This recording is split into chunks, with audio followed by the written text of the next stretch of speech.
Veronica, thank you for helping me pick out my dress the other day. Oh, you're welcome. You have terrible taste, by the way. What?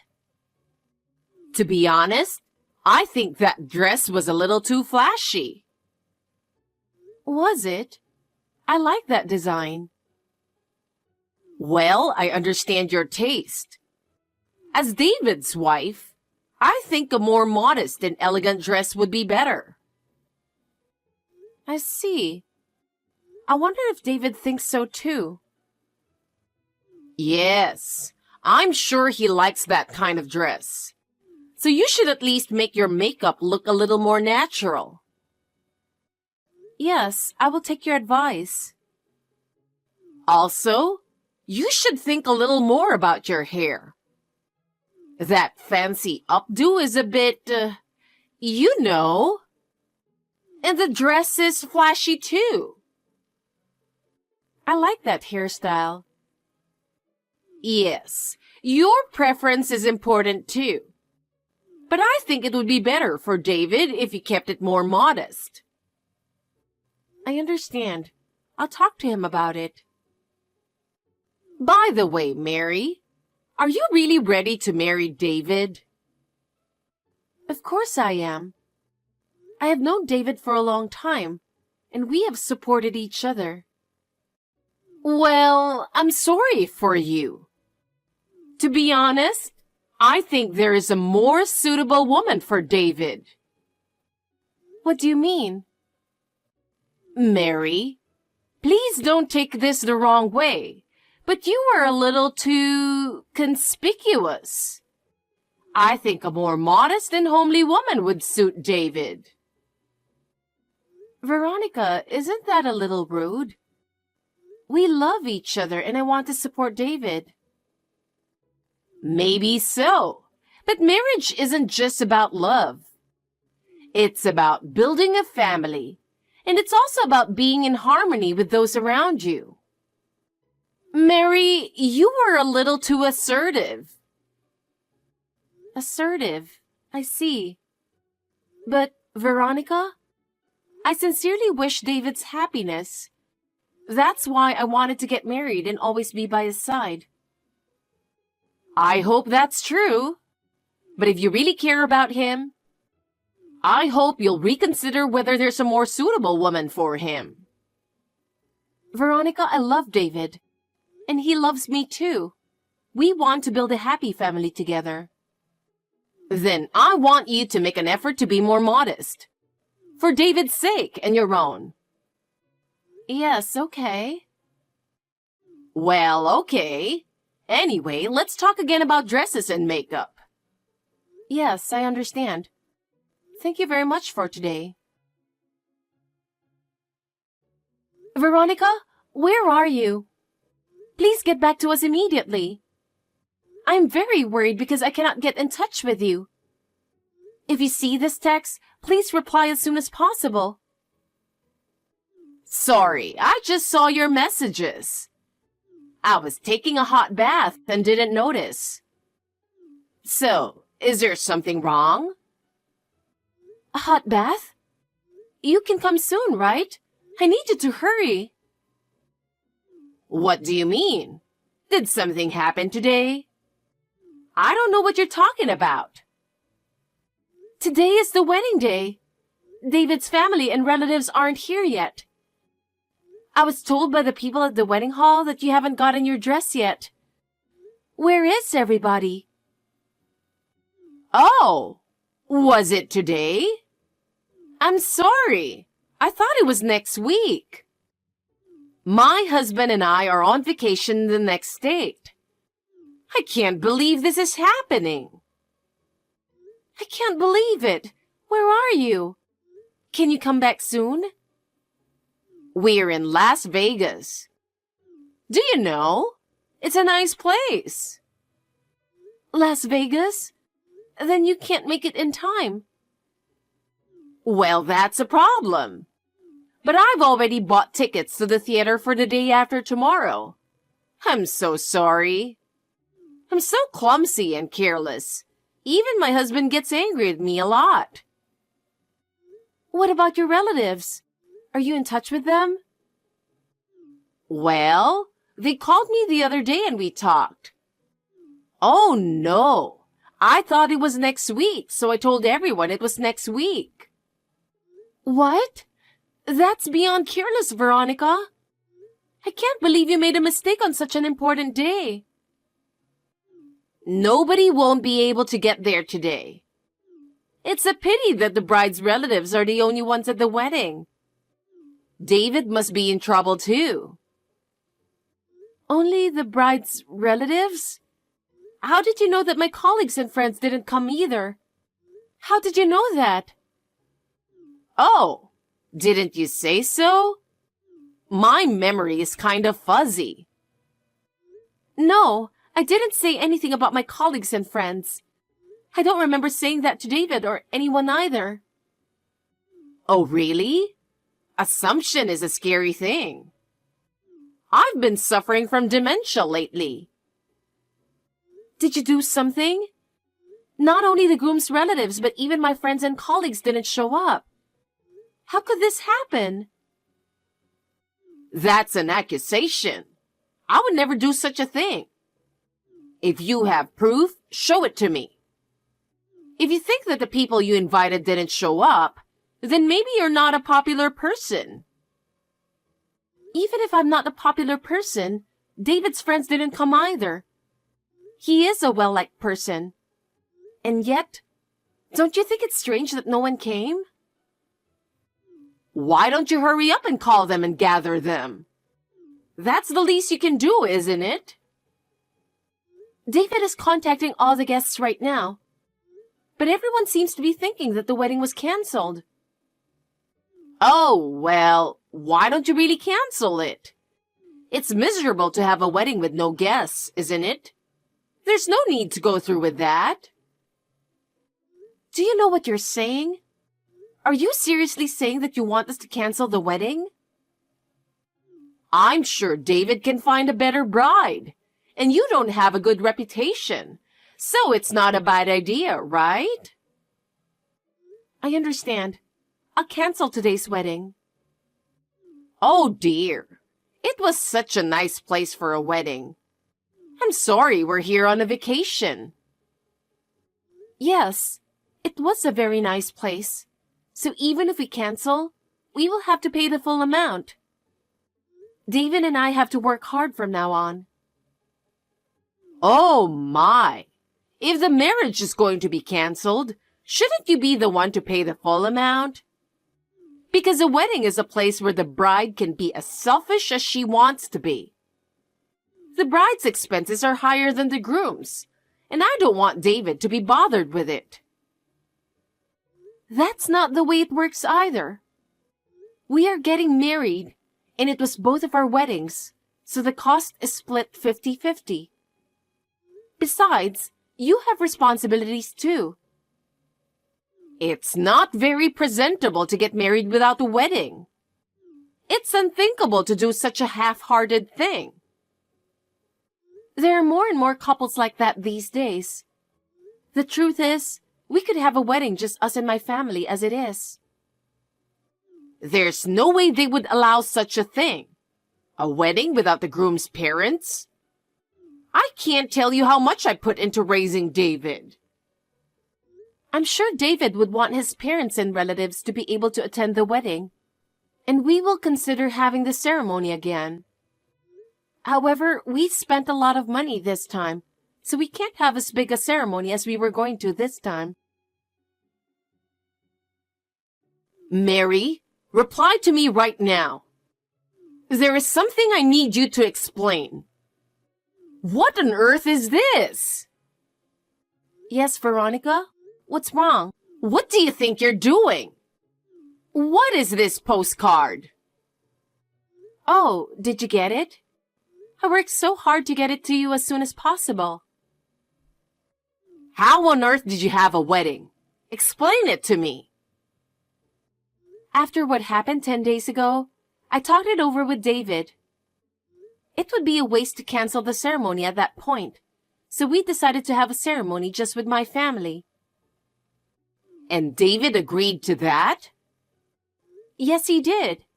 Even my grandfather, who had been looking forward to seeing me in the wedding dress, came all the way from far away. So we had no problem to have a wedding. It's a real shame that you all couldn't come, but we still had a happy day. So, why are you using a picture of the two of you with the bride's family for the wedding report? Do you think you can neglect the groom's family? Oh, I forgot. I'm sorry. I'm really a screw-up and careless person.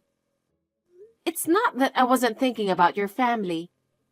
But when it came time to take the picture, I just went ahead with it in the heat of the moment. There's no way this could have been done carelessly. I really can't believe your attitude. Actually, David was also very depressed because you could not come. Still, I thought it was important for us to do the best we could and have a happy day. David was depressed? If that's the case, you shouldn't have had the wedding without us, right? That's what he said, but in the end, he decided to look on the bright side. We wanted to cherish that important moment in our lives, even if some were missing. I really wanted you to celebrate with us, but circumstances had to be taken care of. Still, I can't believe they would use a photo of the wedding without the groom's side of the family. Why is that? You missed the wedding because you were careless, and then went through the trouble to tell the guests that the wedding was no longer held. That's something I can't believe. You don't have any proof that I called the guests to tell them the wedding was canceled. That's an accusation. I asked everyone. What? After the wedding, I contacted each and every guest and asked them. They all said you contacted them the day before and told them that there would be no wedding because the marriage had broken up. They said they were in shock because of the breakup. You even told them to leave us alone because we were depressed. Did I say that? I've been suffering from dementia lately. If you have proof, show it to me. Do you enjoy bullying me? Of course I do. Oh. I really wonder what kind of person you think you are. I can't help but worry about leaving David in the hands of someone like you. Veronica, I guess you've become senile. You couldn't even think about your son's grief. That was a leading question, wasn't it? You tricked me. That's not what I'm trying to do. If you really wanted to celebrate our marriage, you wouldn't have done this, would you? David is really sad too. He is? Yes. David was really shocked by your behavior. I told you, didn't I? How can you prioritize picking on me without even thinking about his grief? It's the same as becoming mentally slow. Oh, that's not right. You accidentally forgot about it, right? I didn't forget. I'm not that out of it. You didn't forget? Oh. Well, I knew that. David is even angrier than I am. He said you're not his mother because you did this kind of nonsense. That's why the picture in the postcard is the family picture he wanted. He doesn't consider you family anymore. That can't be true. He was crying, saying he called you the day before. He was crying? He has apologized to all the guests in person. He also gave them that postcard at that time. You're lying. He didn't say anything to them, did he? What do you mean? That thing, you know, about the wedding, about the cancellation. Oh, you mean the story about you calling without telling us to cancel the wedding? If that's the case, he explained it to them very thoroughly, showing our text messages. Oh my God! My relatives are going to get angry at me. I'm going to get in trouble. You were aware that you had done something that would make them angry. My relatives, my friends, and the people at work all sympathized with me. They understood my situation and helped me. I got a call that my relatives are coming over here. You guys should come over here too. It's your fault for trying to have a wedding without my permission. Your husband apologized. My husband? You don't have dementia, you know that. Anyway, you blocked David's number on his cell. It's a premeditated crime, going out of your way to make it impossible for us to contact your husband. How did you know that? Because your husband is a serious person, not someone who would harass us like you. David went back to your home to tell him something was going on when you were out at a dance class. So, he knows all this too? Yes, he does.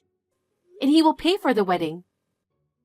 In addition to that, your dancing class, baking class, ukulele class, and quilting class, he decided to make you stop various other lessons and pay the wedding fee with those tuitions. Spending $2,000 per month for all those lessons is crazy. If I stopped going, I wouldn't have any friends. All my fun would be gone. I was so close to really losing my friends too. Because of your lies, I was made out to be a very unfaithful woman who was just trying to steal their money. That's a bit of an exaggeration, but it's mostly true. Mostly true? Are you sure you're not mistaking me for someone else? David and I trust each other, and such rumors are groundless. Do you realize how many misunderstandings have arisen because of the lies that you spread? All my friends and colleagues were puzzled at first. I will never forget the expressions on their faces when they learned the truth. I was worried about David. I did what I did because I was thinking of his future. If you were worried, you should have had a discussion with him from the beginning. It is more sincere to talk to him rather than sneaking around behind our backs. That's what family is all about, isn't it? Your way won't make anyone happy. Anyway, come over here now. Protect me. I can't. We're at the spa right now. What?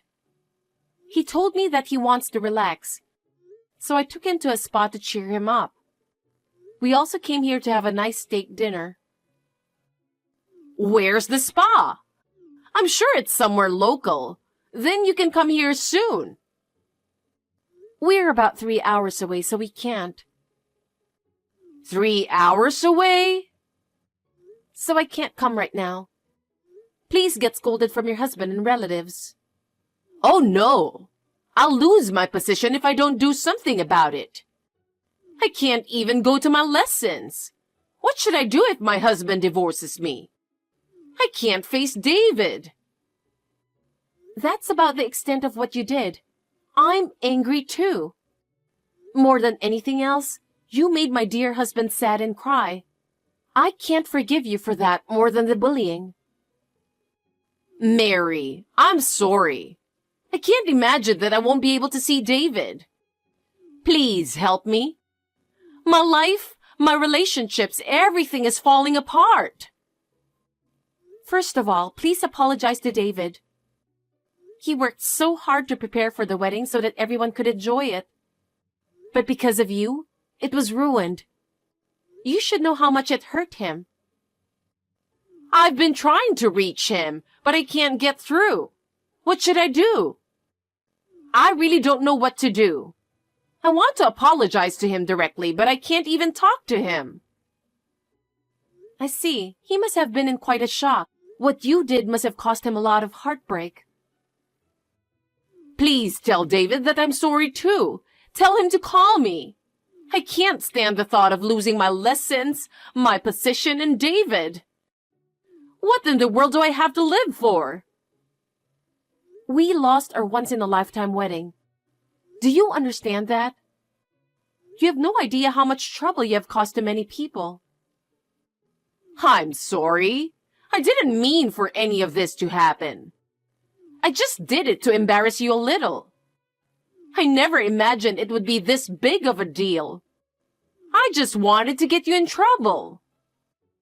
You went through the trouble of copying the guest list from David's house and contacting every one of them, which was a bit much. I'm worried about having such a thief-like relative, so I'm not going to tell you about our new house and move far away. Oh no! Please don't do that! I really regret what I did. I will do my best to repair our relationship from now on, so please give me another chance. From now on, let's change our minds and build a good relationship. I will do my best too. Please don't give up on me. Tell David, please don't give up on me. I'm sorry, I can't try. So, goodbye. I'm leaving you so that David and I can be happy. Please don't disturb us anymore. Goodbye. After that, Veronica was scolded terribly by her husband. He scolded her for ruining our wedding, and he was furious when he learned of her numerous harassments against us. She now lives under her husband's strict supervision. She can no longer behave as she used to. I wonder if it was her husband's mercy that kept them from getting divorced. Relatives also voiced strong condemnation of her behavior. They are all saying that they will dissociate themselves from her. She ended up alone for what she had done. Her once glamorous life was gone. She spends her days in solitude and regret. On the other hand, David and I have started a new life together. Through this experience, we were able to further strengthen our bond and reaffirm the importance of each other. We have built a new life together, and our days are filled with smiles and happiness. The lonely ending of Veronica's life reminds me that it is important to be faithful to one another. We intend to continue to move forward with mutual respect and trust for each other. I would like to live a happy life with David.